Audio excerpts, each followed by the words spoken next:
अथ ऋण विमोचन मंगल स्तोत्रम्। मंगलो भूमिपुत्रश्च ऋणहर्ता धनप्रदः, स्थिरा मनो महाकाय सर्वकर्म विरोधकः। लोहितो लोहिताक्षश्च सामगानां कृपाकरम्, वैरात्मजः कुजो भौमो भूतिदो भूमिनन्दनः। धरणी गर्भसम्भूतं विद्युत्कान्तिसमप्रभं, कुमारं शक्तिहस्तं च मङ्गलं प्रणमाम्यहम्।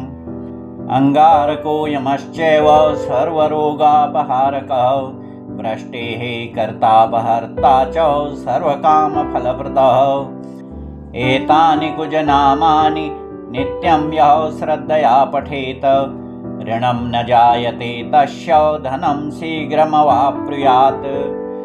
स्तोत्रमङ्गारकस्य तत्पठनीयं सदा नृभिः, न तेषां भौमजा पीडा स्वल्पापि भवति क्वचित्।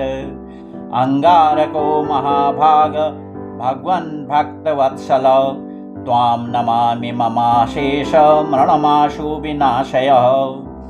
ऋणरोगादिदारिद्र्यं ये चान्येऽपमृत्यवः, भयक्लेशमनस्तापः नश्यन्तु मम सर्वदा।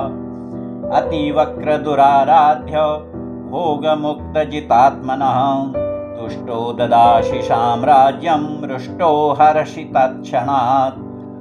विरञ्चि शक्रादिविष्णूनां मनुष्याणां तु का कथा, तेन त्वं सर्वसत्त्वेन ग्रहराजो महाबलः।